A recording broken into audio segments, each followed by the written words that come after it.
In the year 399 BC, a Greek court tried the philosopher Socrates for crimes against the state. The 70-year-old was found guilty of introducing new gods and corrupting the young. He was forced to drink poison. The city which sentenced him to death wasn't a tyranny or a totalitarian regime. It was a democracy, one of the first democracies and certainly the most vigorous of all time. So how can it be that Athens, the city which created the concept of freedom of speech, should vote to kill one of its wisest citizens simply for speaking his mind freely? In the second part of this series, we'll see how Socrates pushed democratic liberty to its limits and was destroyed. I'll explore Athens in its golden age, home to great artists, philosophers and scientists, but also tearing itself apart from within. Could it be the very things that made democratic Athens great also held the seeds of its destruction?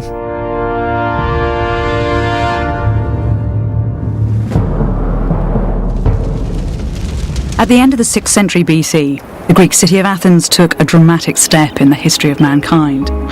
The aristocracy handed over power to the people. They said, why don't we try something extraordinary? We can rule ourselves. This grand experiment in popular rule lasted for just over a century. This we take to be a ballot box. The ordinary men of the city got to make every political decision themselves. Say Democracia, which means public vote. It's absolutely unparalleled in world history. 5th century Athens is the place where most of our central ideas are put in place. Our ideas of Western culture, words like democracy, like theatre, and the whole principles of the legal system. These are an inheritance from Greece. If we want to understand where ideas have come from, we have to go back there. But the Athenian experiment was hardly a utopia, some kind of progressive wonderland. While men were newly empowered, slaves and women remained oppressed. All the evidence of vase paintings suggests that the woman is veiled in that she has her cloak draped over her head. The Athenian Democrats repeatedly voted to go to war. They amassed a vast empire, forcing whole populations to become refugees. The Athenians take overseas territories, dividing them democratically among themselves. And that was essentially what exporting democracy meant. So is our image of Athens benign, high-minded, a solid bedrock for Western civilization? Is all this just a bit rose-tinted?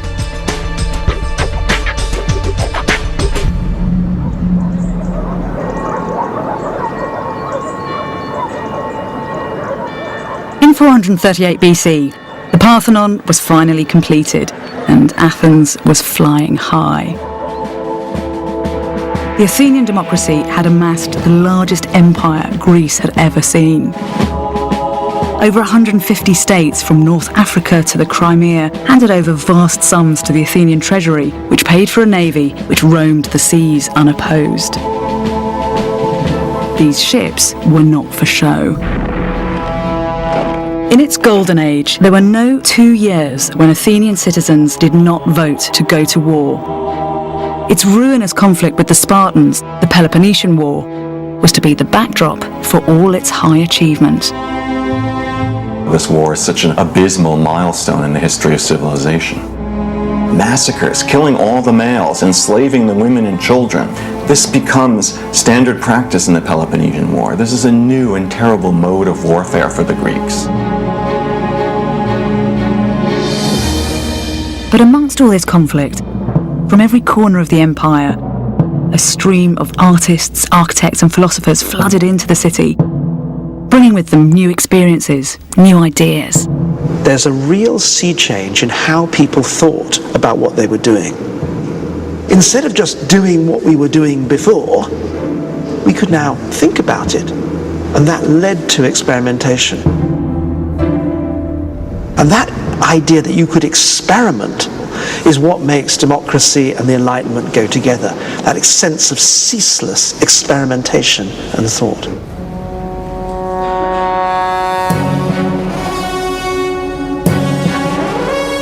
This bronze of a Greek god is one of the most celebrated artefacts of the ancient world. And I think one of the reasons is because despite his antiquity, he looks like us. The stiff and formal figures that the Greeks had learnt from the artists of Egypt began to disappear as a more realistic style emerged. It's been called the Greek miracle, but there's new evidence to suggest that the change in style was accompanied by an innovative technique, casting from life. Nobody has ever got it to look quite so lifelike. I think if you then put some clay just around there. Sculptor Nigel Constant believes they used live models. Through the clay. So you think that in the workshops of the famous sculptors of the day, they had models and they covered them in plaster in order to get a cast from life, is that right? That's right. In high classical times, they were using life cast. There's no other explanation. Why do you think it is that the experts don't want to believe your theory? Well, I think nearly everyone regards him as the greatest sculptors ever. And to show that it was arrived at by this rather simple method, it's painful. Nigel's been sculpting for 40 years, and when he studied the soles of the feet of the 5th century bronzes, he recognised the telltale signs of a sculptor's trick, something many art historians had missed. In all the Greek bronzes that have survived, you get the sole of the foot distorted by pressure of the body on the foot. They're very naturalistic, not at all the way somebody would carve. There's only one way you can get that, and that is casting. Live human models were copied in plaster. We will take this mould off, assemble that, and we pour wax in. The important thing is this bit here. The shapes of the toes show weight upon it. Do you think that why they're doing it is because they are trying to achieve absolute human perfection? Yes, I think so. Although it looks a bit disgusting. In Athens, experimentation wasn't only limited to the arts. This is the place where some of our most fundamental scientific theories were debated and honed. Natural philosophers wanted to explore the basic matter of the universe. The invention of the optical microscope was over 2,000 years away. And yet without the microscope, the Greeks came up with the idea of an irreducibly small particle, and they gave it a name meaning indivisible, atomos, atom. It's just astonishing to me that they were able to think in that really abstract way. Things like what is matter made of, and the idea of atoms. Of course, it's taken us until the last decade or so until we could actually isolate and visualize individual atoms as we can here. Scientifically, that's difficult to do. It's completely cutting edge. It's right at the limit of what we can technologically do today. At last, atoms can be seen in the light of a laser, in a vacuum. The Greeks couldn't see atoms, but they could imagine them. To come up with the ideas in the first place, that's the power of Greek thought. To have the ideas that there are out there laws of nature that we could perhaps discover by doing experiments and thinking about them, rather than just saying, well, this happens, this apple falls to the ground when I drop it because God says so, or there's some God which is putting the stars in the sky. They made a pretty good estimate of the distance to the moon, but they even were thinking about how far away the stars must be. While art and science pushed ahead, the most radical advances were being made in pure thought. No one personifies the breakthrough in ideas more than Socrates, the most influential philosopher in the Western world. Born the son of a midwife and a stonemason, Socrates was in most respects a completely ordinary Athenian citizen. He served in the infantry, took his turn as a city official. He didn't write great works or open a philosophical school. But he did gain influence with aristocrats, whose sons competed for entry to his circle. Socrates was a fantastically original thinker. Central to his view of the world was the idea that each man should pursue his individual path to truth and to the good life. In fact, a lot of Socrates' ideas struck right at the heart of confident, ballsy, democratic Athens. He kept on asking these really irritating questions like, does wealth really make you happy? In an open society, why do we keep on needing to build city walls? Much of what Socrates had to say was simply not what the bulk of Athenians wanted to hear. He must have cut a strange figure in a city that made a cult of the beautiful, famously ugly. He rarely washed or wore shoes. He'd have been a familiar sight, striding along in his threadbare cloak, surrounded by bright young men, eager to hear his novel ideas. When he met anyone who was renowned as an expert, he set about asking them questions, and in the process invented an entirely new method of rational inquiry. Do you know what the difference is between good and evil? Yes, goodness is what the gods love, and evil is what they hate. But there are different gods. They don't always agree. That's true. So they love and hate different things. Yes. That would mean that some things were both loved and hated by the gods. So some things are both good and evil. I suppose it would. Well then, it looks like you haven't really answered my questions, have you? No. For most of the people he went up to, he asked questions that made them feel humiliated, ignorant, and uncomfortable. He famously said, "The unexamined life is not worth living." Socrates' method of philosophy may seem familiar to us, but at the time it was breathtakingly new. It laid the foundation of our belief that all things can be questioned. But it would earn him as many enemies as friends. Socrates' unsettling questions were to trouble not merely its citizens, but Athenian democracy itself.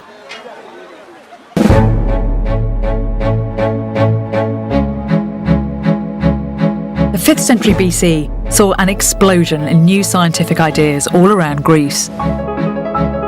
Philosophers started to develop theories of how the world was made up of atoms and elements, how diseases could be cured, how societies ordered. A new breed, historians, sought to document, not decorate, events. They called it rational inquiry. But rationalism competed with an older worldview, one dominated by the gods, which Athenians learnt as children from epic poems and myths. The Greeks all knew the stories. They knew that the gods and goddesses lived on Mount Olympus, where they squabbled and drank and had affairs with each other. But they also knew that they physically inhabited sacred patches of earth. And so they started to build for them monumental stone temples, earthly palaces for the god tribe.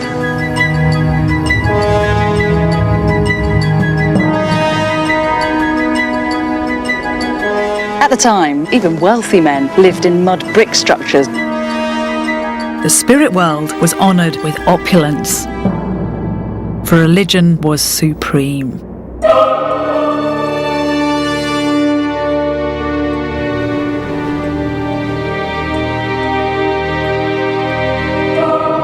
These gorgeous, gigantic structures have come to resemble the essence of Greek culture. They seem solid, confident, robust. But just because the temples have lasted, we shouldn't be fooled into thinking that Greek religious life was all about grand gestures in monumental stone.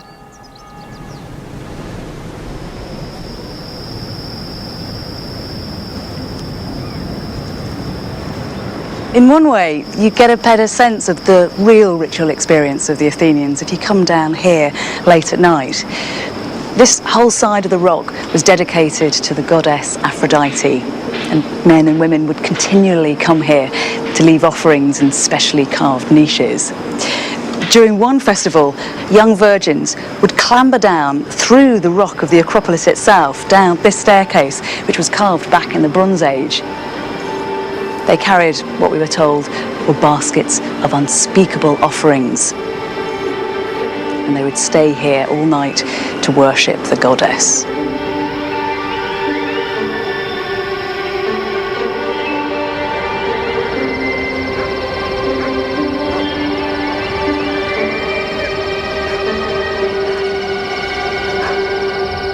Encouraging women to worship Aphrodite had an interesting political use.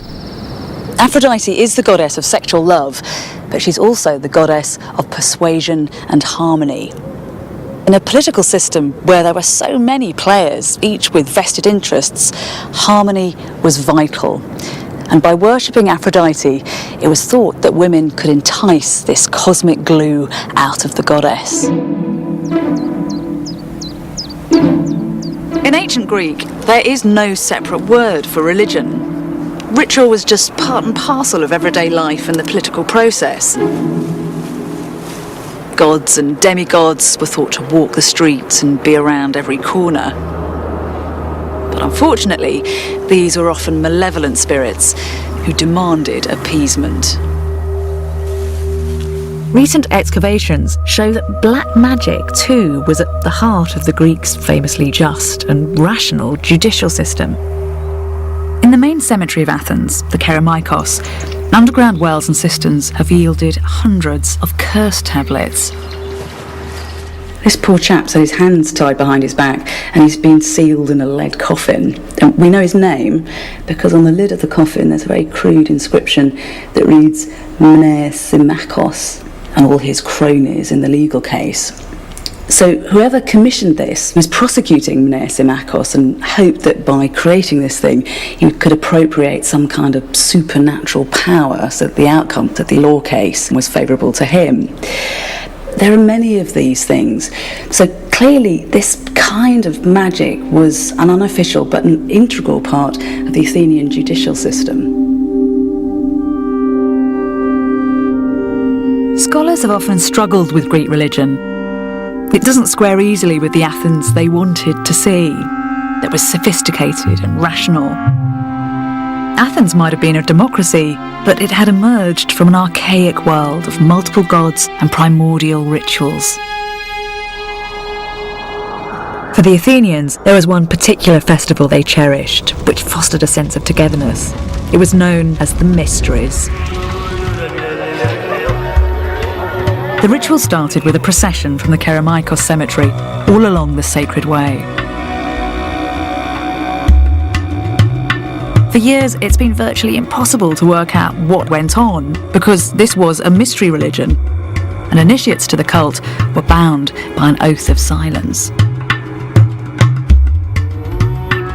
The secret rituals promised hope of a happy afterlife. The men and women arrived at Eleusis in time for the nocturnal celebrations. You have to try to imagine what it must have been like for them to be here. Approaching the sanctuary, they passed a cave, which was thought to be the entrance to the underworld itself. Hades, the god of the underworld, had raped and abducted the goddess Demeter's daughter, Persephone. The ritual torch procession was to console the goddess for the loss of her child. Demeter could have her daughter back, but only for 8 months of the year. The myth was an allegory for the cycle of nature, the death of crops in the autumn and their magical rebirth in the spring. To the initiates, it must also have meant a promise of their own rebirth after death. There'd been the smell of smoke from thousands of pine torches. Then you arrived here at the gates to the sanctuary. In fact, you can see how heavy they were from these ruts, where the doors were dragged open so that the thousands of cult followers could make their way into the sacred space. Athens jealously guarded admission to the mysteries, and the citizens of wartime opponents were excluded. Those who revealed the secret rites risked the death penalty. Any attempt to divulge the secrets of the cult was considered an attack on democracy itself. Michael Cosmopoulos has been the chief archaeologist here at Eleusis and has studied Greek ideas of the afterlife. This fear of death, progressively it gets more and more intense. The reasons for this have to do probably with the emergence of the individual as a separate unit within democratic city-states, especially Athens. What you're saying is that as you get more of a sense of yourself in the democratic system, that's when you can really start to address what happens to you after you die. Yes, you start wondering about the big issues of life and death. And it is here at Eleusis that people try to find some answers for the first time. There is no heaven or hell. The world of the dead is this place without hope, without joy. Mystery cults has offered a hope at getting a better afterlife. And perhaps even finding your way to the Elysian fields, the closest that Greek religion comes to a notion of paradise. So what would have happened to the initiates once they arrived here? Well, they would line up right there at the end of the sacred way. Each person would come into the temple, and as you can see, this whole building is basically a huge theater. Yeah. The doors would lock, and that was the beginning of the ritual.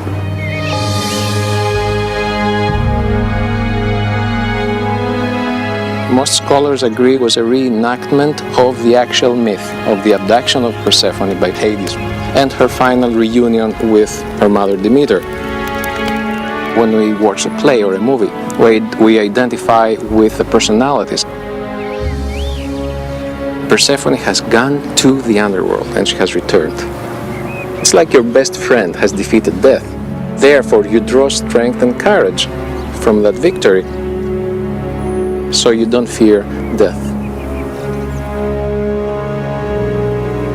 This was as close as the Greeks would come to virtual reality, in the sense that they would simulate death in ritual. Like us, the Athenians struggled with insoluble moral debates, and they chose to play these out in public and invented a new art form in order to do so. Drama gives us an insight into what the Greeks thought about life overall, because they lived their lives in a very strict, logical, well-structured society. And when you live in that kind of society, some of your passions and feelings are suppressed. So by celebrating, they were allowed to have an outlet for these passions and feelings that they suppressed for the rest of the year. The dramas dealt with horrific extremes of behaviour: sons raping mothers, brothers and sisters making love, mothers eating their children. All the dreadful potential of man was laid bare here. And a constant theme was the pursuit of power. Playwrights made it quite clear that even a democracy couldn't quench the ambitions of ruthless individuals. At almost exactly the same moment as the creation of democracy, something radical happened. One man stepped out of the chorus to take centre stage. One actor became two, two became three. Drama was born. I think it's better than religion. I think tragedy is one of the great inventions of all time.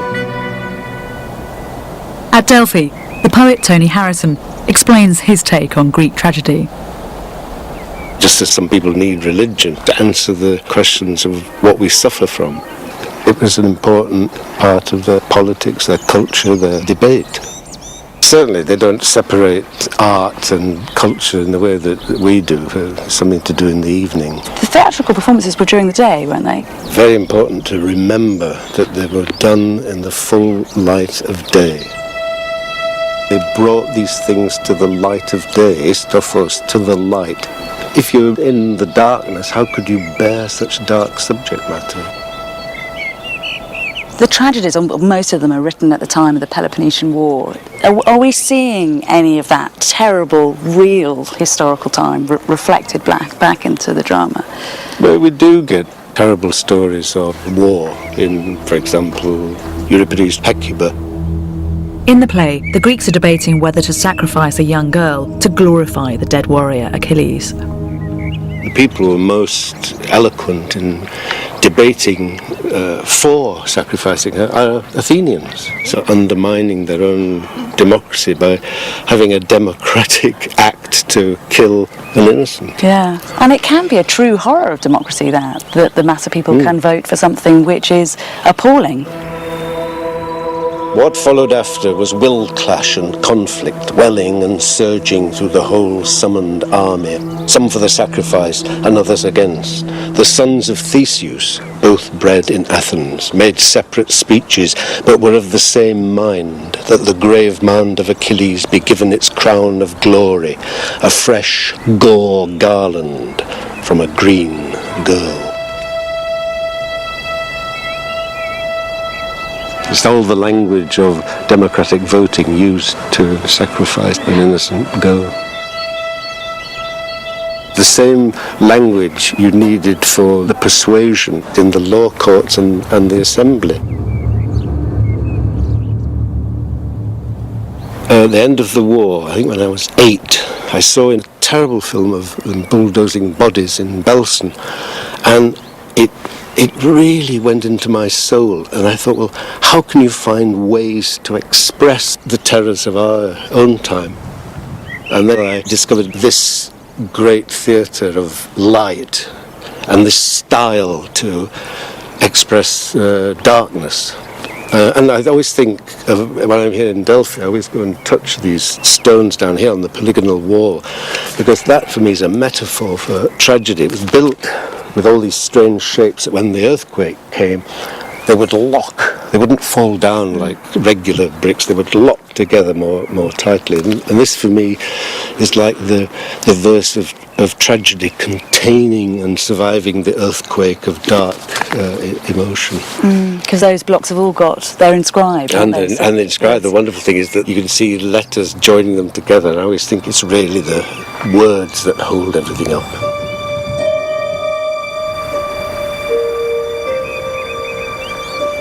When you hear the words of Greek tragedy, you don't get the impression of a culture that is calm and robust. This feels like a society in turmoil, somewhere that is at once immensely confident and immensely insecure. That tension runs all the way through Athenian society. So in some ways we have this great intellectual explosion of we are now scientists, we can now progress. And all the time, Greek tragedy, a new genre, new trendy literature, is reminding us, no, you can't. Like Oedipus, you're going to find out that actually, when you thought you were in control, you've been sleeping with your mother, you killed your father, your life has been one big sham. The person who thinks he has the answer is the person who's leading himself into tragedy. And now Athens too was courting tragedy. 5th century Athens was transforming herself. But new ideas were setting her on a collision course with tradition. While builders were widening this road, they came across something they were not expecting to find. 3 aristocratic graves in pristine condition. When archaeologists came here the next day to investigate, they were astounded. They described this tomb as being suffocatingly full of artefacts. There was gold and bronze and alabaster perfume jars. But in fact, it was up here on the top of the tomb, in the charred remains of the funeral pyre, that the greatest treasure would appear.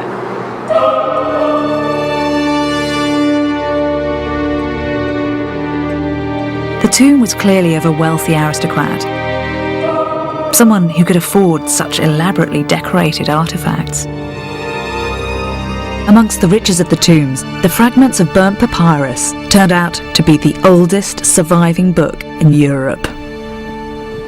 These words have been burnt, scattered on top of a tomb and buried in the earth for 2,400 years.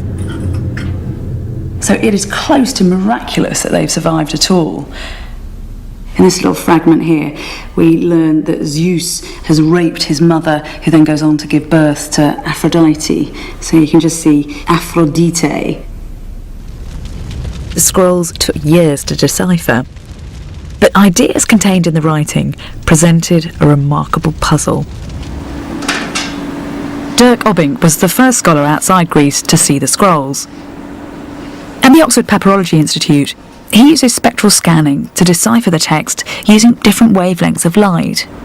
When we took it down deep in the infrared spectrum, most of the color disappears, but you get great contrast between the dark background and only slightly darker ink. An entire line of writing was produced. That section was so dark that to the naked eye, it wasn't even read. It shows what multispectral imaging is able to do with a difficult-to-read text. The Devaney papyrus presented special problems because it had been rolled up in a scroll. But as with the Dead Sea Scrolls, it's taken a long time just to figure out what author was talking about. The author is commenting on a religious text. He tells us we shouldn't understand the myths literally, but interpret them scientifically. The author gives an analysis of a piece of religious poetry, but he thinks it mustn't be taken literally, it has to be taken allegorically, and when he analyzes it, he's presenting the view that it's actually an account of the creation of the world in terms of the current theory of molecular science, which is a truly extraordinary mode of interpretation. And the kind of thing you might find in the 18th century when Newton was reinterpreting the Bible as showing the latest physics. This scientist thinks that the universe always existed, has no beginning or end. That's why it's so exciting though, isn't it? Because this is the touch paper at the moment that it's being lit. This is the origins of modern science. It gives us an insight into a period when the Greeks were speculating about the origins of the universe. These theories are incredibly dangerous. In 414, the author Diagoras of Milos, a friend of Socrates, was charged with impiety. The Democracy put a price on his head and demanded that he be assassinated without trial. Almost certainly because he dared to write this. Diagoras fled the city. Thinkers like Diagoras were becoming the target of suspicion and persecution because of their ability to mislead the people. Intellectuals and aristocrats would meet behind closed doors and discuss unorthodox ideas at the infamous symposium.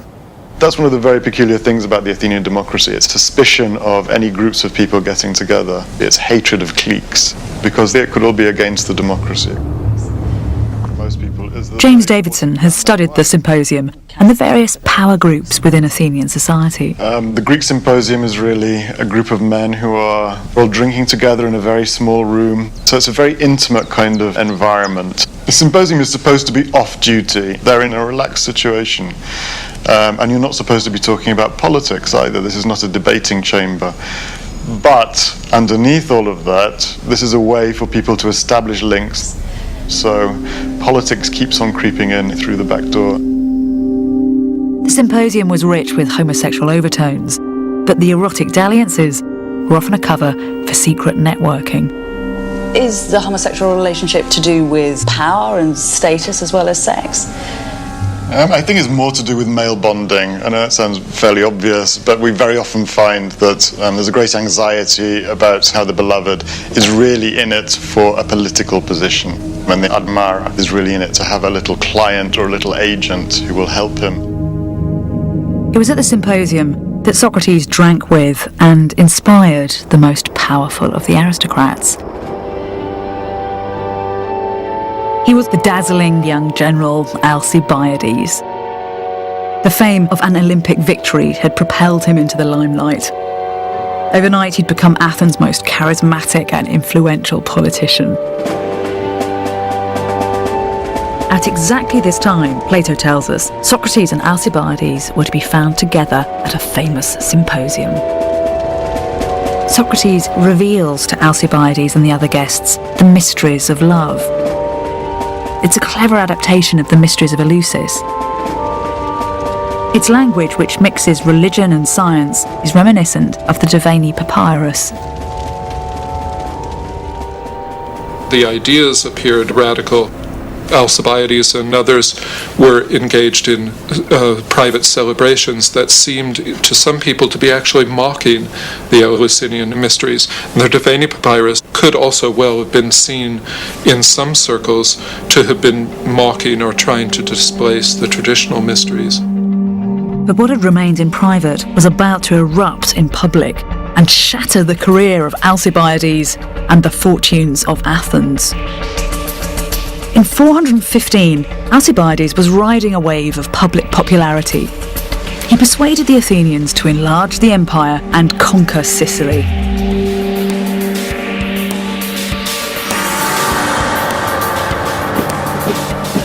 But even before the expedition set off, something shocking happened.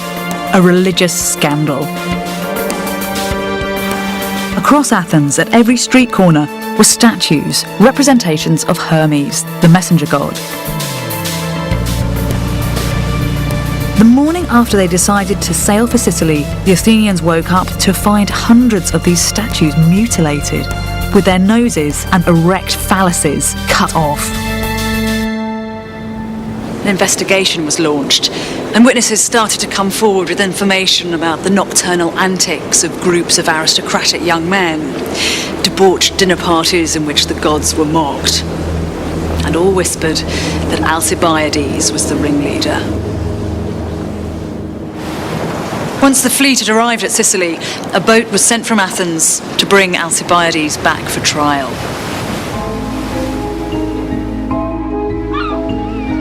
But Alcibiades escaped.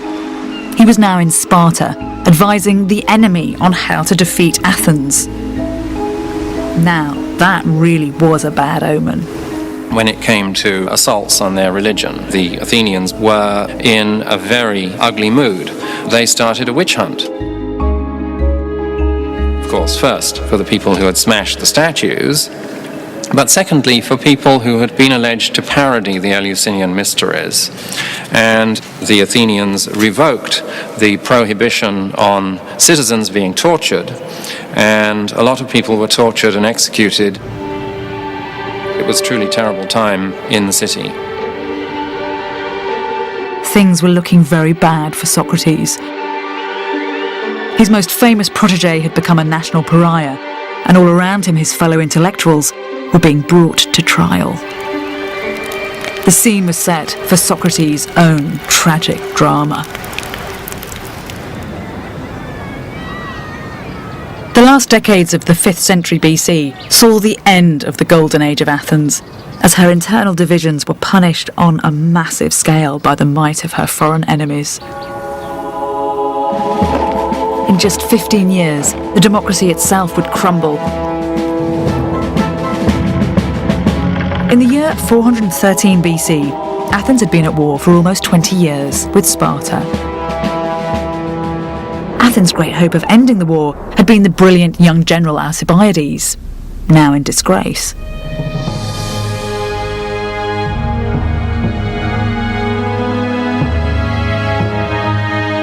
Two years after the voyage to Sicily, the Athenian force, shorn of its greatest general, found itself trapped in the harbour at Syracuse. Her enemies closed in. The Athenians were annihilated.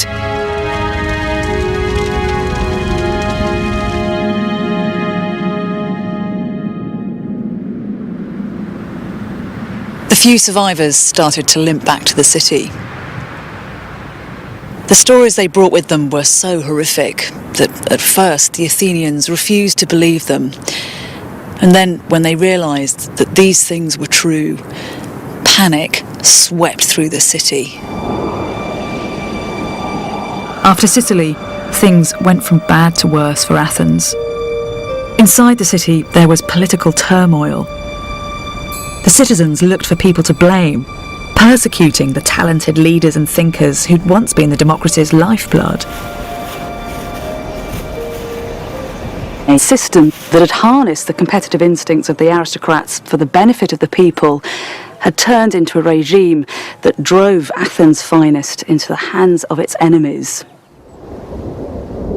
Democracy was fatally wounded.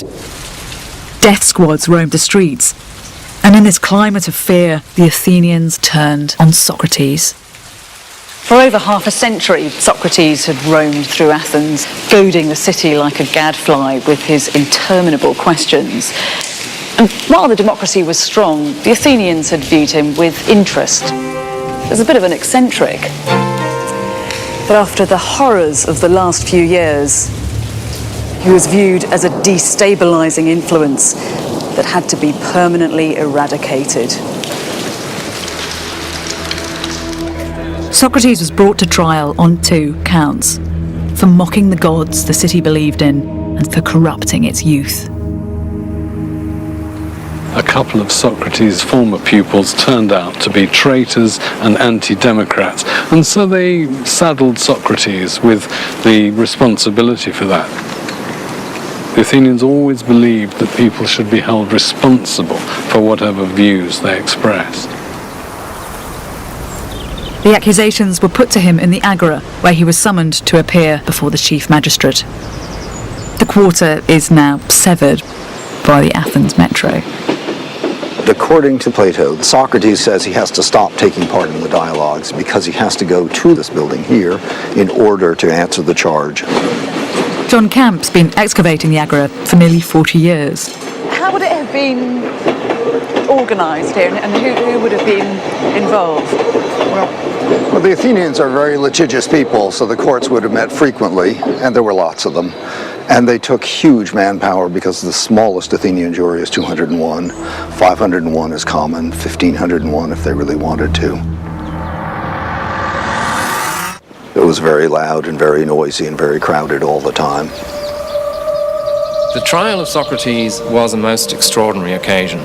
Socrates was utterly uncompromising. The thing I'm not going to do, he says, is to give up philosophizing, to give up talking to people, asking people what it is that they believe in.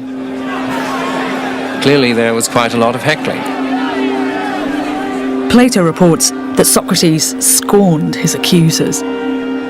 They fall back on the stock charges against any seeker of wisdom. That he teaches his pupils about things in the heavens and below the earth, to disbelieve in the gods, and to make the weaker argument defeat the stronger. They would be very loath, I fancy, to admit the truth, which is that they are pretending to knowledge, when in fact they are entirely ignorant. He refused throughout to respect the court.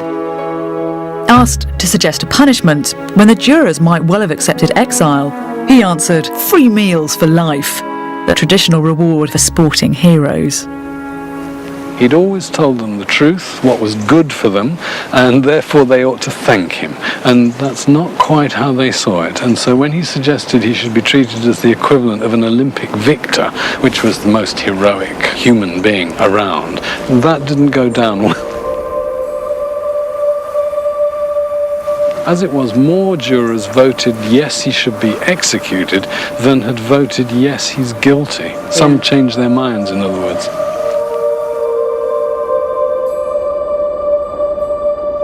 Plato tells us that Socrates made sure he had the final word. The hour of departure has arrived, and we both go our own ways. I to die, and you to live. Which is better? God only knows. It may have been here that Socrates spent his last days, in the small prison in the Athenian Agora. On the allotted day, he drank hemlock from a tiny cup. He walked around until his legs grew heavy. He lay down on his bed. Plato was clearly moved. This was the end of our comrade, a man who was best, wisest, and most just of all. But death by hemlock was agonizing. Socrates would have been consumed by pain, vomiting, and diarrhea.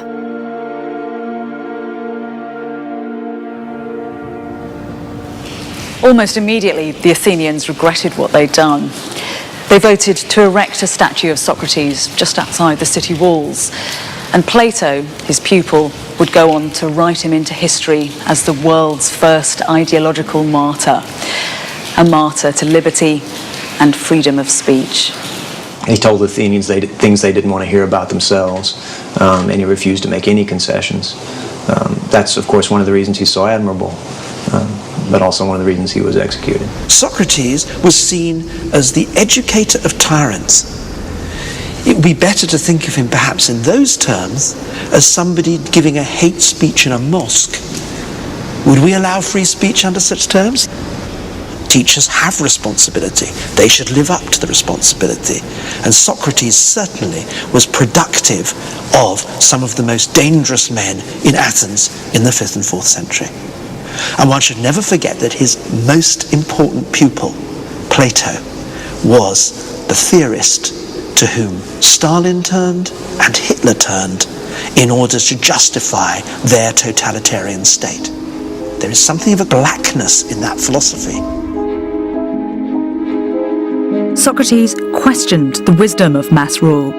He allied himself to the gung-ho conservative aristocrats. He was, in many ways, anti-democratic. But at the same time, his questions liberated mankind.